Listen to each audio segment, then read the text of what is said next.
Hello, everyone, and thank you for joining us here at Spin Matters and our expert panelists as we present the future of MSP, external, internal, or something else. My name is Kendra Cato, and I manage client services here at Spin Matters. I'll be running things behind the scenes today, so I'd just like to quickly cover a few housekeeping items before you hear from our expert panelists. Now, I just checked the attendee list before we began, and there are a lot of executive and senior level HR and procurement folks in various industries today. Just to name a few, we have some in energy, financial services, food and beverage, automotive, manufacturing, and even education. So you're with an incredible group of peers. So please, don't be shy.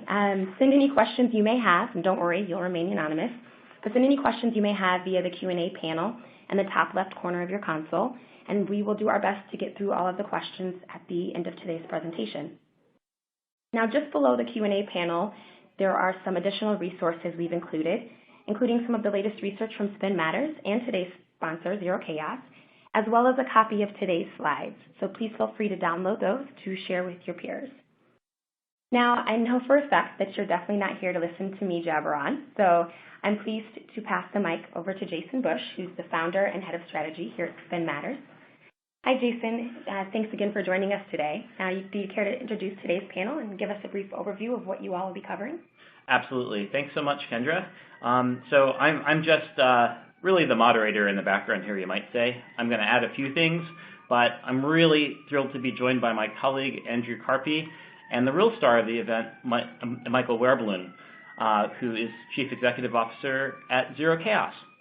For those who've not become familiar with Zero Chaos in the past, Michael's going to give a very quick intro here. He promises no advertorial, but they're up to some very cool things, a lot of which go beyond the standard MSP norm, so hopefully he'll share some of those. And then we'll get right into it.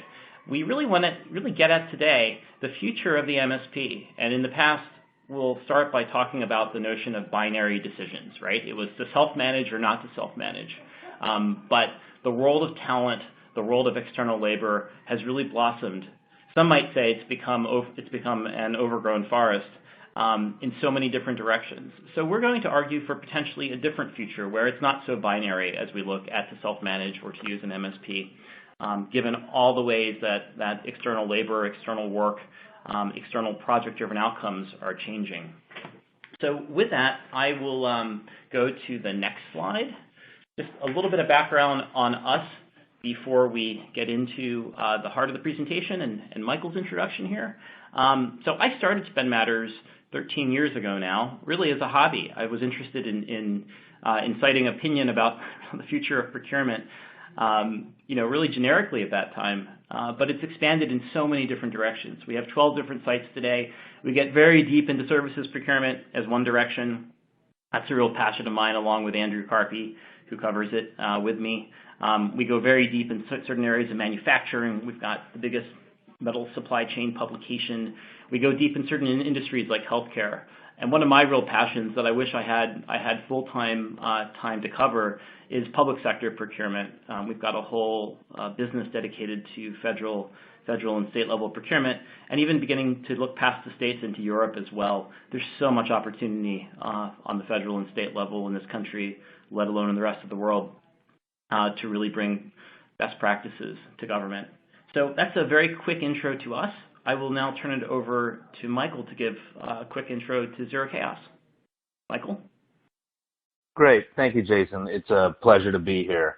I will go ahead and just give a really quick introduction to who we are as a company, more from a foundational perspective. So Zero Chaos, we are a services BPO. We focus in on the categories of traditional time and material or contingent hourly labor, and we also provide solutions for more complex categories around labor and work, being professional services as well as outsourced services. We service about 1,000 customers across 40 countries. Any given week, there are about 250,000 individuals performing work through a supply chain on behalf of our customers. 2016, we were responsible for a little bit over $3 billion in services spend that we manage on behalf of our customers.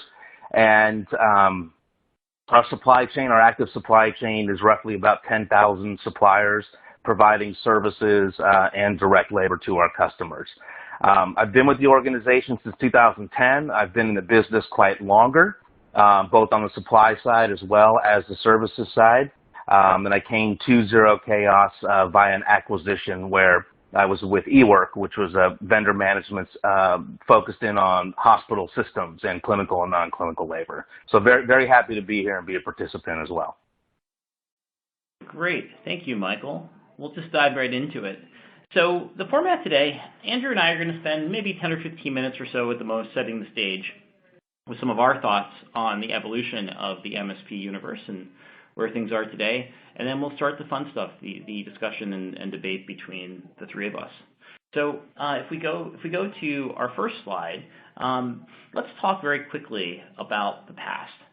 If we think about the past in the world of services providers in the contingent workforce space, a lot of it was very similar, even though obviously very different services being performed to where outsourcing was 10 or 15 years ago, right? You would choose to outsource a function entirely or not. So if we talked about, the outsourcing of core contingent workforce practices, there were lots of different elements to it. We typically work with an MSP who would bring their own VMS or choose a third-party VMS. They would manage the account and program management aspects of contingent workforce, from order management and change orders, invoicing and payment, requisitioning approvals, and obviously sourcing, right? Sourcing becoming a very key piece of it around working with stakeholders, project identification, candidate screening, vetting, so on and so forth. But if we go to the next slide now, the expectations on what a program had to deliver helped to provide clear considerations in the past. So we could measure very objective elements. I'm so sorry to interrupt, Jason. It seems that a few folks are having issues with the audio. I'm not sure here. I would just like to let everyone know that you would need to have Adobe Flash Player installed on your computer in order to be able to hear. Or alternatively, you can also log on via your mobile and be able to listen in that way. Is there the an link, just using the same link. Oh, the same from link. the email. Mm-hmm, okay. Via mobile. And if there's longer term issues with the audio, we've had a very good track record with On24 in the past. Indeed. We'll definitely re-record it or represent if we need to, but hopefully those issues straighten themselves out. And again, you might have to re-log on and make sure that the Java applet, if you will, is uploaded. So getting back to it, in terms of expectations on the past, we had a very distinct set of criteria on what we measured different providers on. And traditionally, there was, again, a fairly narrow definition of what an MSP did. It was specific, but it was about managing the supply base, managing programs, processing requisitions, compliance, measurement, reporting. It was really, though, a decision about outsourcing, right? It was a decision about taking something in-house or taking it out of the internal function. Now, what's happened, though, it's interesting, and one thing we can look at from our vantage point at Spend Matters is that since we cover broader procurement, we also have some insight into what's happening within the procurement BPO world overall for indirect materials and other areas. And what's happened there, really, in the past few years, is beginning to mirror what we see starting in the managed services provider world, which is not an either-or decision. We'll talk more about that in a minute. But there are lots of elements we see within procurement BPO which look less like outsourcing and more like out-tasking, taking on certain responsibilities of programs, not just providing experts or labor to do certain items, but also providing kind of mini outcomes, if you will. So it did used to be simple. But things are beginning to change. And before we get into that, though, let me flip it to my partner in crime, Andrew Carpy, to opine a bit as well. Sure. Thanks, Jason. Yeah, I mean, I think you've kind of alluded to some of what's happening in terms of the transition. If you look at the whole BPO space, outsourcing was, over a period of time, essentially a lift and shift type of activity. where processes were exported out of the organization. And frequently the model of managing and performing those processes was not that dissimilar to what would have been pursued internally. But the MSP, of course, offered scale economies and other benefits. So it's basically a cost play. And also in that model, technology was in the past was not as prominent a factor in actually transforming processes and so forth. And as we're going to talk about, I think, and this applies not just to all BPO but to MSP as well, we've moved to a world where technology really changes the game in the outsourcing world, and I think there are demands for outsourcers and MSPs to do more in terms of value add and organizational transformation.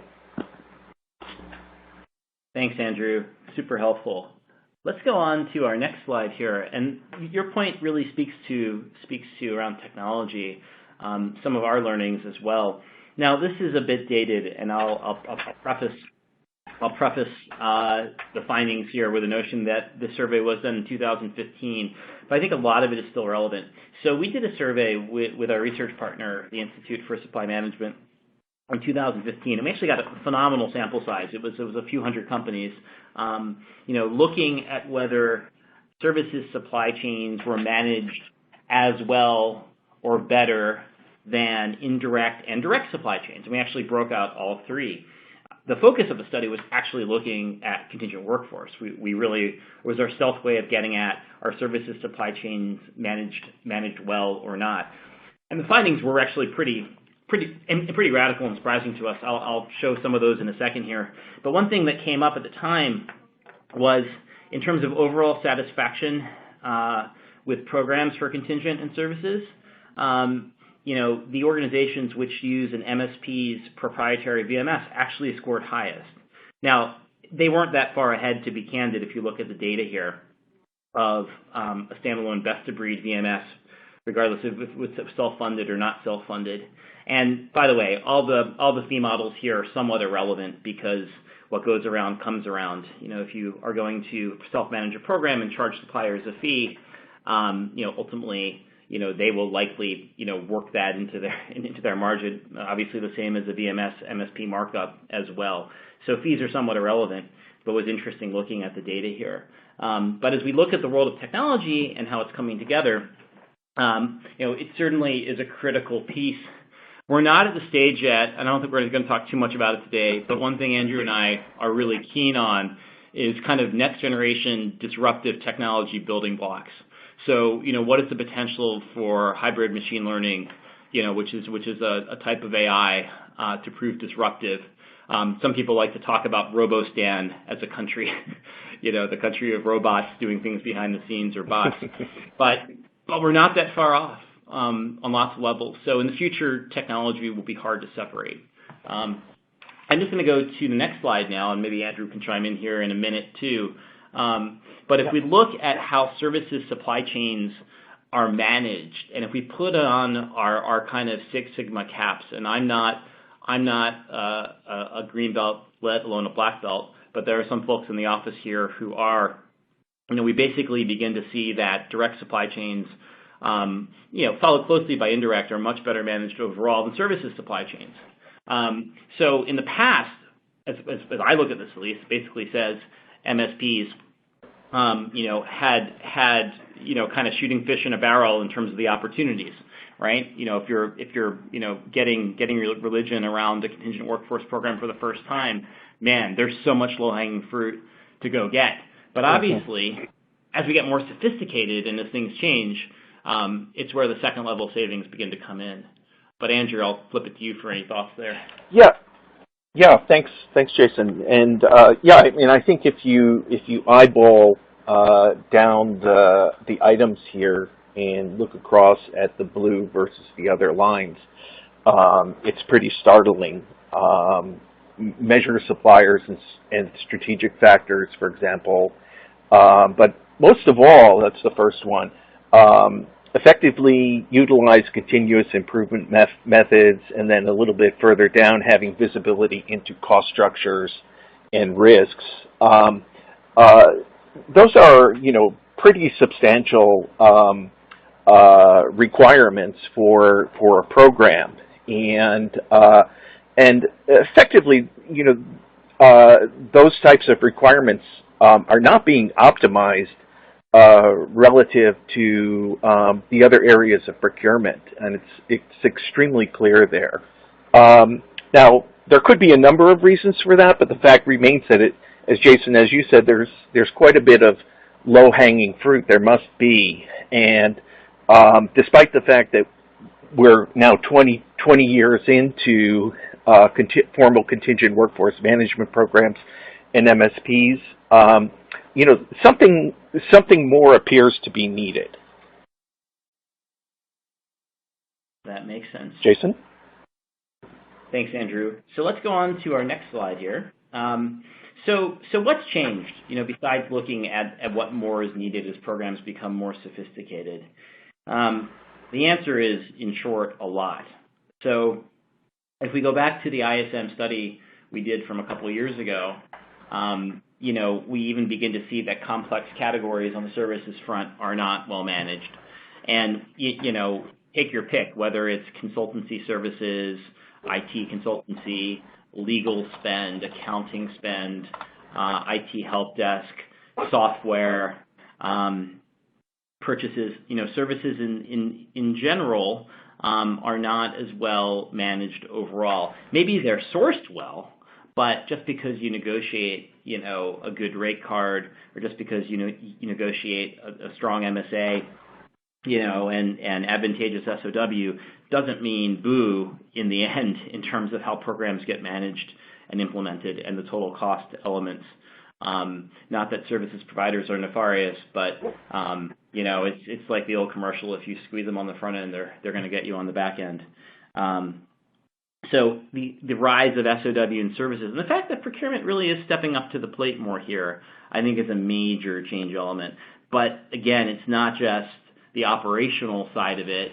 There's the whole strategic piece. There's the whole, continuous improvement piece and measurement and management. And then, the other element of this is that, for a lot of services, unless we're buying outcomes and unless people are showing up or not showing up in our facilities, we have the same set of issues as we have with contingent labor in terms of having to onboard individual folks. Now, maybe we're not, again, tracking them to the same level on a time card basis, but we are tracking them in terms of compliance. So there's a lot there. And then, I'm actually going to flip it to my colleague Andrew here to talk about this whole emerging world of external talent. Whether it's getting, a WordPress plugin fixed for $5 on Fiverr, or whether it's sourcing a temporary expert corporate development resource to do M&A work for you, or a strategy consultant externally through new marketplaces. So, Andrew, do you want to touch on this emerging world? Yeah, definitely. And clearly, whether you want to call it the future of work, which I wouldn't really want to call it, or something else, everyone knows, with all the discussion of the gig economy and so forth, that something is changing in terms of options for getting work done, and a lot of that is connected to and supported by new technology, once again. So I think there's this really interesting set of conditions that's developing in enterprises right now, where in terms of contingent workforce, of course, the major focus has been and continues to be staffing supplier-provided labor and talent. And that, as is noted here, it is challenging in and of itself, and only a certain amount of progress is being made across the board. And then you have SOW and services that are coming down hard, and procurement organizations are attempting to get their arms around that as well. But the conditions that I referred to are really related to these new types of work, new types of accessing work. And, you know, the interesting thing that's going on there is that, to reference the last bullet here, that is starting to happen in major enterprises, and actually all enterprises. And where that is happening and how that is happening is basically demand-driven from business end users. And that connection is starting to happen. Probably if any enterprise people are on the line here, they look deeply into their organization, they would see a growing number of users of various solutions, platforms, and so forth, to use these types of and forms of labor and talent and services. And there's a good reason for that, because it's extremely valuable. So, you know, while all of that is great and good, I think the challenge for procurement somehow is to not so much to get their arms around that in terms of spend capture initially, but to get it on the radar and figure out how to approach it. Thank you, Andrew.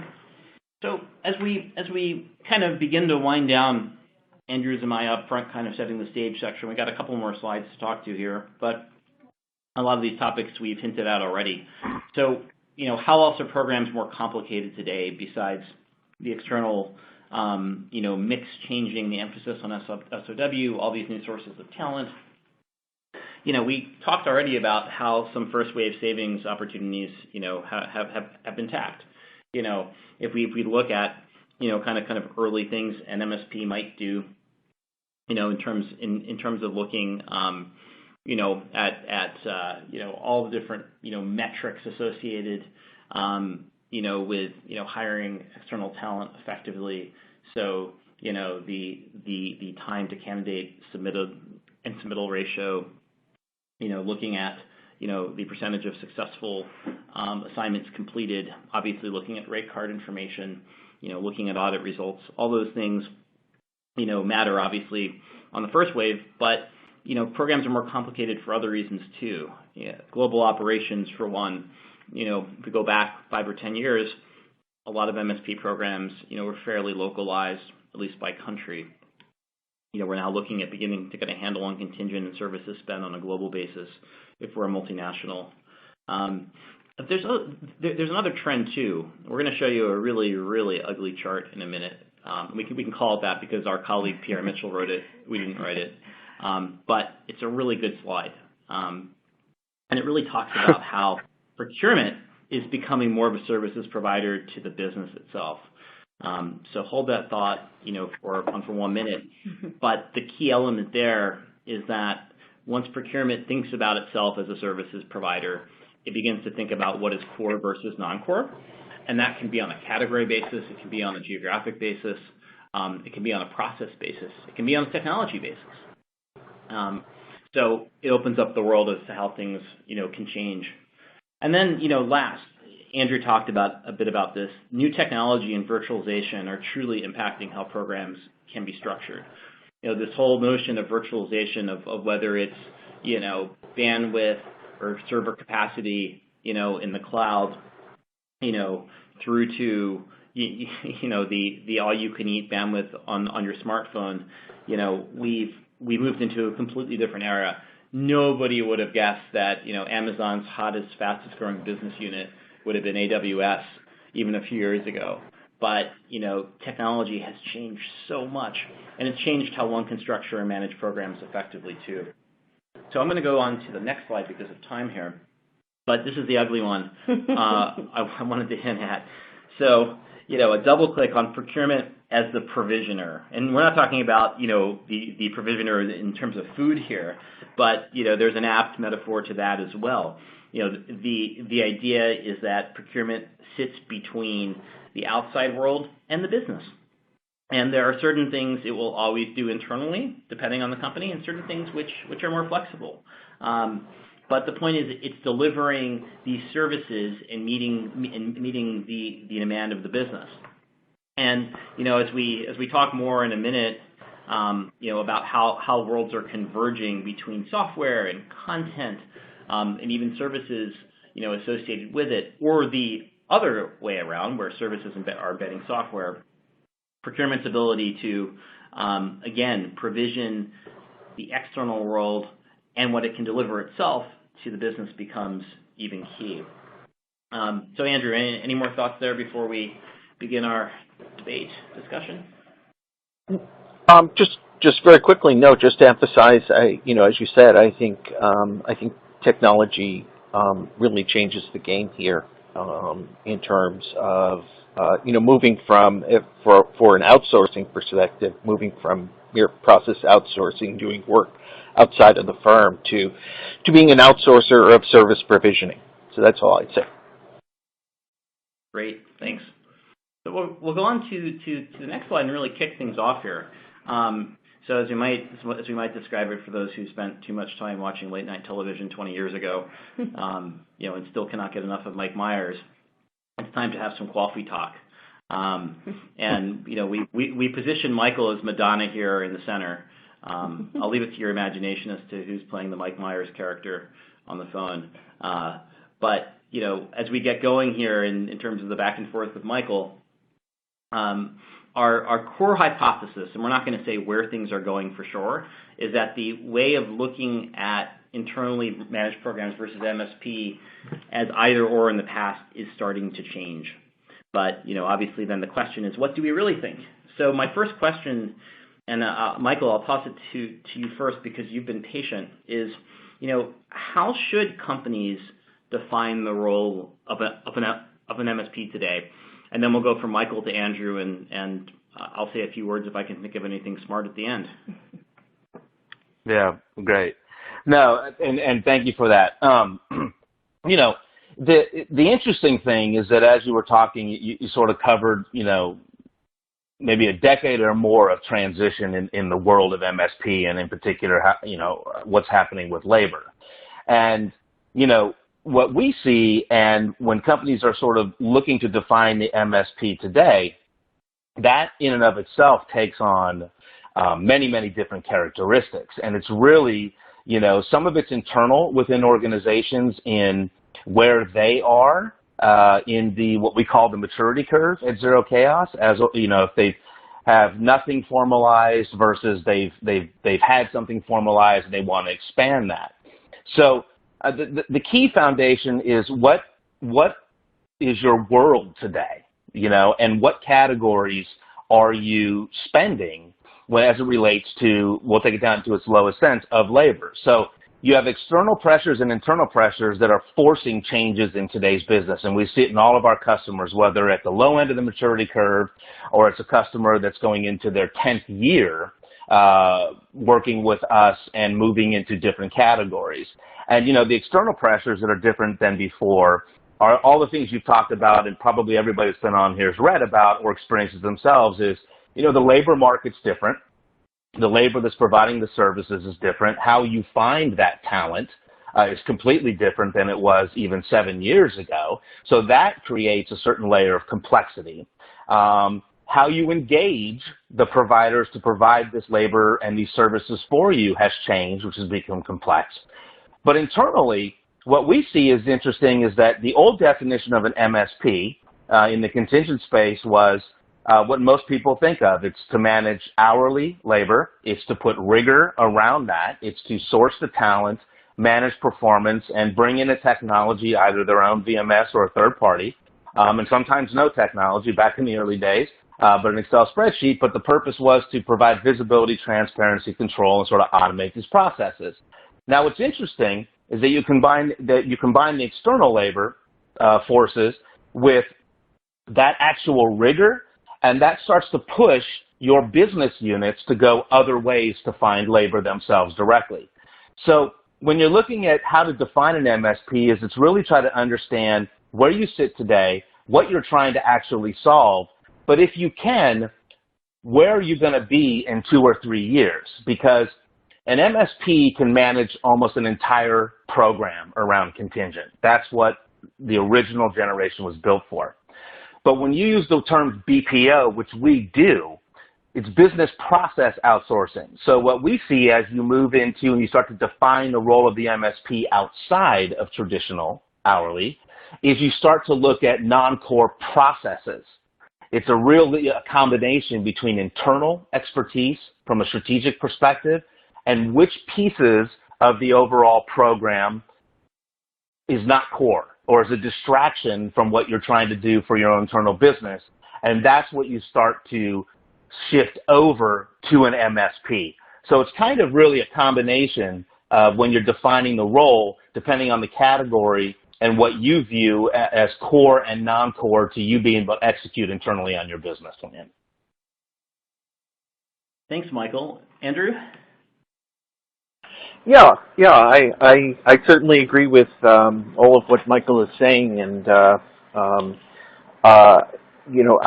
would add a couple of things that really arise from my perspective. One of them is, and once again I would use the T word, which is technology, and clearly technology over the past 15 years or more has been transforming everything we do and how it gets done, including businesses and enterprises. And one of the trends has been, we talk about the open enterprise or the borderless enterprise, and so one of the trends is that an organization is not necessarily tightly bound within the conventional boundaries of the firm, and outsourcing tended to be the first step in breaking out of that model. But now technology is really kind of exploding that further, and I think the same set of conditions applies to MSPs. They're also enterprises. So I think part of the implication there is that MSPs become more of an orchestrator of resources and capabilities, potentially, as opposed just to a performer and manager of certain specific processes. So that's the first thing. The second thing is, I think as Michael was saying, and he was referring to outsourcing of non-core processes, and I think going back to some of what we were just saying a couple of slides back, I think the question comes up is, in today's world, what is a non-core process? And interestingly, in the past, a non-core process may have been something that was very administrative, easy to replicate, but in the context of where businesses are today and the new forms of labor that users are beginning to demand and actually use within the business, a non-core process could be actually something that represents a future innovation that must be addressed. So I think in this respect, MSPs potentially will be stepping up to be the purveyor, provisioner, orchestrator of maybe some of those types of solutions and services. Great. Thank you, Andrew, and thank you, Michael. I have nothing else to add. Sure. I did want to add one thing in there. So when you talk about defining what role your MSP is going to play for you, I think it's important that it is no longer as you talk about a binary decision, but it's no longer a singular departmental issue. That it is a talent issue or a human resources issue. It is a procurement or supply chain issue. It is a information technology issue. It is a legal issue. It is an accounting and finance. So the MSPs today versus before are not really point solutions that are solving or under the purview and driving value into a particular department. They really are multidisciplined. And so it's encouraging that whether you are in human resources or procurement and you own the actual relationship, it is a relationship that involves so many different aspects: supply chain rigor from a contract management perspective, talent acquisition and employee relations and risk mitigation, from an HR and a legal perspective to very complex accounting and finance, accrual-based reporting and cost accounting. So the definition should really be understood that it touches the entire enterprise. It's no longer a singular departmental value, regardless of who actually owns it when it's operating.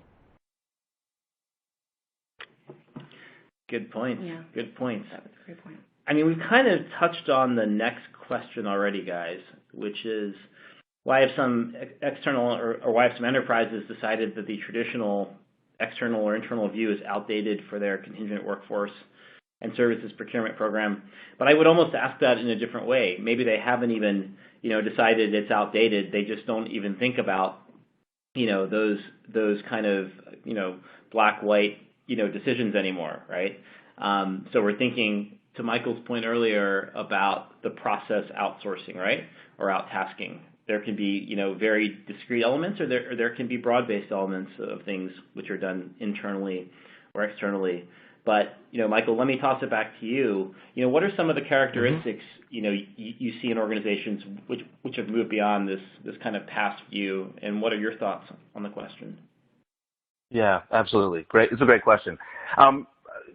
What we see from a characteristics, excuse me, is sort of what we've just kind of concluded with, that these are organizations that understand that their services procurement, or their indirect, and labor, you can take it down to just contingent, it doesn't really matter how you want to break that category down, is an enterprise-wide issue, and that it is a multidisciplined issue. So when you recognize that, then your view is not either or, it's not a simple decision.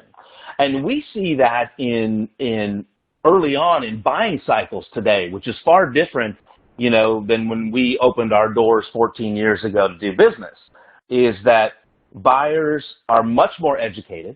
There's a lot more research, Spend Matters, and other independent analysts, SIA, the salespeople in general have done a good job educating, peer-to-peer networking. It has become such an important category that the information has allowed buyers to do sort of this open thinking before they even go and look, even if it's a first generation.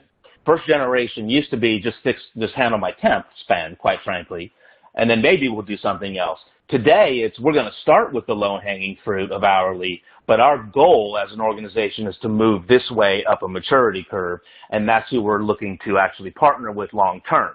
So we are seeing a shift in those organizations that understand that there are elements across the business and that the right solution needs to be able to flex to that. We are absolutely seeing more of your complete turnover on contingent, end-to-end, sort of sometimes known as wreck to check. You manage everything, because that's not what we do. That's been recognized for years, and that still holds true. But as soon as you move into the other categories, it's pretty consistent that it's about strategic process takeover from the MSP, technology. What can your technology do that supports these individual processes? So we are seeing that as a prevalent shift in the types of organizations that have really sort of understand what's happening in the actual marketplace and where they need to go. Thank you, Michael. Andrew, I'll flip it to you. Yeah. I mean, basically, once again, I think that Michael is hitting upon a really good point, which is the shift from simply a very limited rec-to-check process around contingent to an enterprise perspective of, or a cross-enterprise perspective of what are the elements of a program or a solution, total solution that we need to address total talent needs. And so I basically just confirm what Michael has said. Don't have much to add to that. Thanks, Andrew. So in the consideration of time here, we're going to keep moving ahead. We've got a couple more things to cover, and please think about your questions. You can ask them now if you haven't already, and you can ask them as we wind down as well our prepared content ahead of time. So I want to touch on a little bit around the elements, or essential elements, if you will, of a next generation MSP, and then I'll ask Andrew and Michael to chime in too. But the first thing I would add here to what we've talked about already is the notion of being able to provide different types of configurations, and not just configurations in terms of technology, but how one configures and manages services as well. So let's take one area as an example here, which is supplier management. We cover supplier management at Spend Matters very deeply from a technology and process standpoint, outside of just services and contingent, but arguably within services and contingent specifically, it's even more of a headache than it is in the case of material suppliers, where you might have to take into account other forms of regulatory compliance, REACH, RoHS, halogen-free, conflict minerals, though that is not as big a deal as it was a couple of years ago. But supplier management is a great example of, by industry, by risk level an organization is willing to take, we might see MSPs in the future offer different levels, of compliance. And we're not talking here about different service levels, right? Every supplier might go through a common onboarding process, an annual maintenance process in terms of credentials and certifications. But different flavors based on the overall risk tolerance of the business. Within financial services, there are different requirements than there are in other industries. And obviously, where workers show up in a clinical setting in a healthcare environment, there are very different requirements too. I don't care if somebody shows up, at the IBM campus and has not had their yellow fever vaccination, but by gosh, if that person shows up, at Northwestern Memorial Hospital in Chicago, they better have had that as well as everything else. And that is a supplier onboarding process, right? That's part of the actual worker who shows up. So I think we'll see different configurations and models by industry. I think we'll see, new types of services as well. Market intelligence is a great example. It's starting to pop up, beyond just kind of casual rate guidance, but truly benchmarked, based on specifics, and benchmarked not just based on, rates, but based on where markets are headed as well, and the war for talent in different markets. I think we're going to see new ways of sourcing and managing the workforce and services too. The ultimate manifestation of this might be futures, right? So just as we have commodity markets today where one can hedge and buy futures, potentially there might be ways of doing this already. And actually, this has happened in terms of folks, and I forget the name of the company, but if folks are in college, they can actually post their records and grades and majors and all of that, and have some of their tuition fees offset in exchange for actually paying a percentage of their income for a number of years after. So I think we'll see much more creative ways in the future of looking at the total cost of talent in lots of different ways. I think we'll see different paths on technology.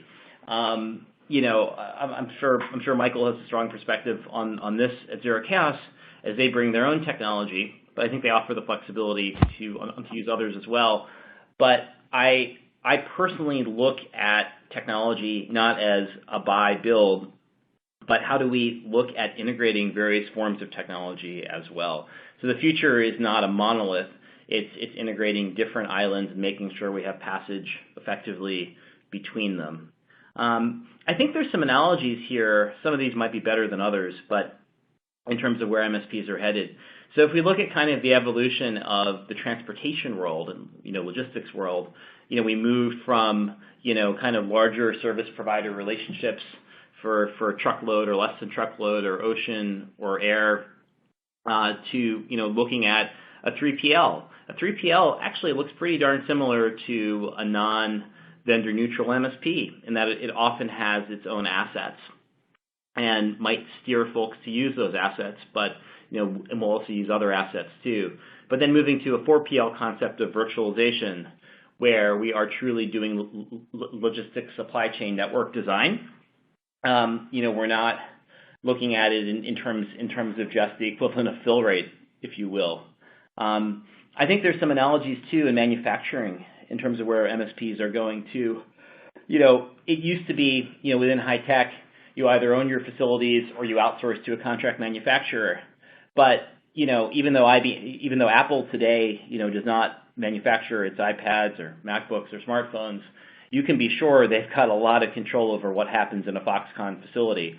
So it's not just that they're outsourcing it and wiping their hands of it. They're actively involved, even though a third party, owns the walls and manages the labor for what happens there.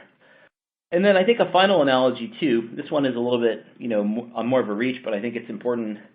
I still remember going back to when I got my first job in this whole labor market as a consultant out of graduate school, the early days of Yahoo as the first kind of search engine. It really wasn't search, it was more of a directory. Think about how that has become so different today via Google, right? So Google knows where we are. It knows our search patterns. It presents relevance based on it. If we want to type something in Spanish and we want an English translation, it's using hybrid machine learning to do the translation properly. It's not just translating word for word. It's actually looking at patterns within a paragraph. And it's gotten to the point where it's better than most translators can do on their own in certain languages. So, the MSP is blossoming and moving in these different directions. But Michael, maybe I'll toss it to you. Are there other thoughts to add on these next generation essentials? No, I will just support it with it's actually happening. So many of these bullets or variation of these bullets are actually starting to happen. They're happening with us in some of our more longer term programs where customers have embraced the concept, and we are seeing it more and more in the market. The staffing industry is very slow to move and change, but I will tell you that the speed of which MSPs today are changing and having to change because of the customers and where the customers are going is actually incredible. So I'm just supporting that. What some of these end up looking like is to be determined, obviously, and that's the exciting part about it. But some of these are actually happening in our world today where we sit. Thank you. And Andrew, any final thoughts? Yeah, I think, as Michael said, it's happening, and it's kind of an open book, and we tend to think of, kind of what's going to happen next as an extension of the past, and it isn't always that way. So, I think one of the questions that came out of this for me, and I really wanted to kind of tee it up for Michael and get his opinion on it, was, today, MSPs are more or less, one size fits all in terms of different verticals and so forth. I'm just wondering, even though technology, promises, great flexibility and therefore maybe the ability to configure different solutions for different industries, Michael, do you think that there's, more specialization ahead potentially? I don't know. I think you're going to get more specialization as certain verticals start to expand the categories they want you to manage. But I still think there's some commonality. So virtually across verticals, the staff hog is relatively the same. There might be different positions, there might be different geo challenges. If it's a global operation, you've got those challenges. But I think by and large, those programs do not need to be specialized to a certain degree. I think we see as you start to move into other categories, then specialization is becoming more and more prevalent. We do a lot of work in the auto industry. There's uniqueness there when you get into cable and telecom, when you start managing outsourced services for sort of infrastructure, network type projects. There is specialty there. Healthcare, for sure, especially on the clinical side. Right. What I don't know, and I think that will be uncovered and take form either for or not of specialization, is as some of these verticals continue to accelerate their adoption of these programs, right? So within healthcare, you do have some specialization. Yeah, you have some specialization just by the sheer nature of clinical healthcare. You kind of have to know it to be able to be in it. And it's a sizable market, right? It's a sub-market of the overall market, but it's a sizable enough that providers can specialize in that and invest the R&D and the technology and intellectual knowledge to be able to do that. I do believe as some of these other verticals, if you will, start to accelerate their adoption, that you will start to see some specialization start to really take shape out there. Right. I mean, I guess even talent verticals as well, such as IT, for example, doesn't necessarily need to be an industry. But yeah, thanks for sharing. Yeah. It's interesting, going back a bit to our discussion on why some enterprises have decided that the traditional view is outdated for their contingent workforce and services procurement program. We had one individual, Trip, share a note with us saying that, yes, they're in fact looking at talent in a more holistic view, including part-time, retiree, and independent professionals. And so we're definitely seeing a shift there. And then another question related to that, in regards to the speed of MSPs, Michael, you had mentioned that the speed is changing. How specifically would you say they are changing? I'm trying to remember the context of speed. I can tell you that the speed of adoption from a buyer is dramatically changed than it was 5 years ago. The jump from contingent to professional to outsourced is no longer a decade, as some of our older customers took to get there. It is literally year one, year two, year three that they've moved. So MSPs that are providing these services and technology to customers, their speed to market, their speed to being able to deliver these types of programs has come up as fast as the consumption, if you will. So the speed to decisions has increased than it was, 5, 6, 7 years ago, and I attribute that to smarter buyers who have researched it and understand that. We used to be in RFPs, for example, that the RFP process would be 3, 4, 5 months, literally, and it would start with 50 suppliers of every shape and size that would kind of whittle down through that process. We're seeing more and more today of very quick RFPs from a process perspective and a select group of suppliers that have been pre-qualified. So we're actually even seeing the change in the methodology to incorporate speed because of all the research that's been done up front in a much more educated marketplace. So speed is sort of a general term, but those are some specific examples of where we're seeing it becoming becoming faster in every aspect of these types of programs. Perfect. Thank you so much for clarifying. Thanks, Kendra. Thanks, Michael. So let's move on to closing out the discussion here today. Some fast recommendations on how to evaluate and pursue, a post-MSP service and solution provider. We weren't quite sure what to call this, right? In literature, you might call something postmodern that doesn't fit, traditional descriptions. But as we're trying to figure this whole thing out, you'll see one of these other, somewhat challenging charts on the right, but a really important one to understand that these worlds of technology and services are blurring. Right. On the one end, we see staffing firms and contractors, consulting firms, trying to move up the food chain In lots of cases, consultancies have got software now, and in a whole bunch of cases within procurement, they've got managed services.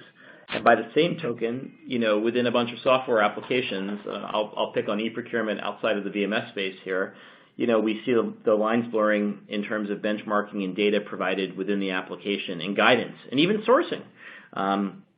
One e-procurement solution has got a whole GPO embedded within it as one example. So how do you think about this? One aspect goes down to really breaking out all the elements you're after and looking at them individually and measuring folks individually against them. So, good old-fashioned RFI, but also inviting some flexibility within it. One thing I think is absolutely key is not being hard and fast about comparing apples to apples in terms of responses you get back from providers.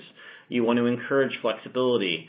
So obviously, please respond to these direct questions, but if you have an alternative, show us what you think there. This is good creative sourcing 101 in general. It's about opening up supply market options because providers are not necessarily fungible, and inviting the flexibility is key. Another key piece is truly understanding the scale of providers, right? Whether that's local, whether it's global. Getting into the technology piece, right? Is it an internal competence? Is it an external competence in terms of integration? There are advantages to an MSP having its own VMS. In certain cases, there's advantages to being able to integrate different technologies as well. One size doesn't fit all. Our data from 2015 suggests that clients are generally happier with the MSP VMS integration. But again, one size doesn't fit all. Understanding what matters there is key. And then, going back to this chart again, convergence is so important. Again, things are merging together.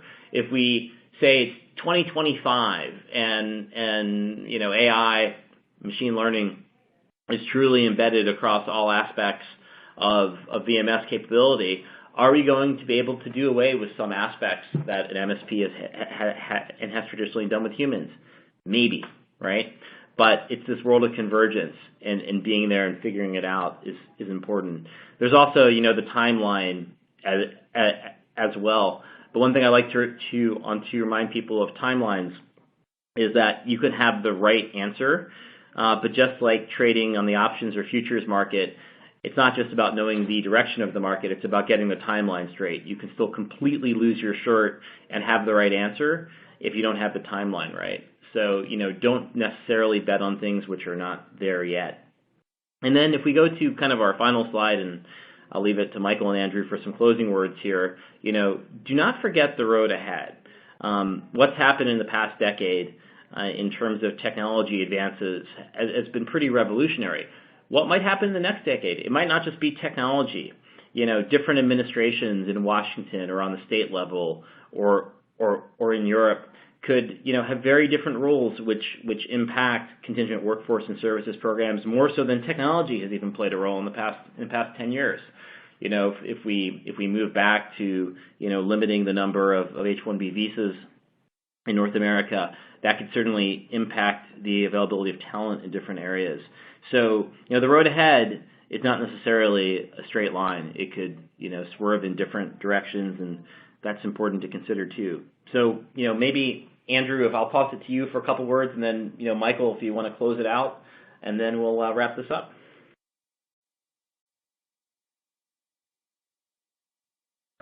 Sorry, was on mute there. No, I think I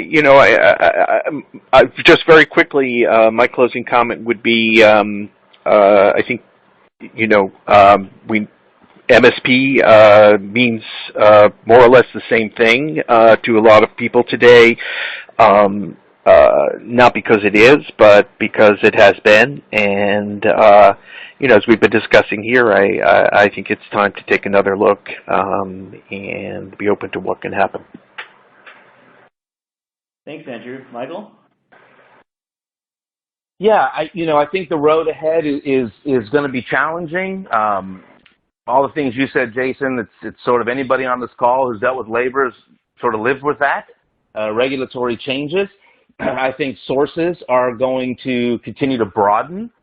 So what I would say when you look at the road ahead is, if you don't have a program today, go for it. There's a lot of good MSPs out there that really know sort of the contingent space. But if you are an organization that is changing, using labor in a variety of different categories, really take the time to believe that there are solutions to do that. And don't be afraid to ask MSPs, some personal questions, how they operate, how do they embrace technology, what's their view of the world 5 years from now. But challenge the questioning to be broader than just sort of a labor issue or a temp staffing issue, because it really actually is. And how MSPs respond to their own internal philosophies and adoptions of technology and looking for efficiencies gives you an idea into their DNA, which you'll directly benefit from. So it is not a straight road. It is going to change tomorrow, I can guarantee you that. But you can build solutions and partner in the right ways to benefit your organization. And it may be totally different than your peer group or any other companies that you're competing with talent on. Thank you, Michael. That was a good way to sum it up. So Certainly, yeah. I'll turn it over to my esteemed colleague Kendra to close things out here. We just wanted to thank everyone because that's all the time we have for today's webcast. Unfortunately, we had a few more questions that came in, and we will certainly respond to those offline. So please be on the lookout for the analysts and Michael's feedback there. But thanks again for joining us, and please let us know if you have any additional questions. We welcome them. So on behalf of Spin Matters and our sponsor, Zero Chaos, I want to thank you for taking the time to participate in today's discussion. We appreciate it, and we hope that we covered some valuable points for you to take back to your team as you can consider as you continue to improve your approach on spend. So thanks, everyone. Thanks, Michael, so much for joining. Oh, absolutely. Thank you for having me. It was a pleasure. Thank you, everyone.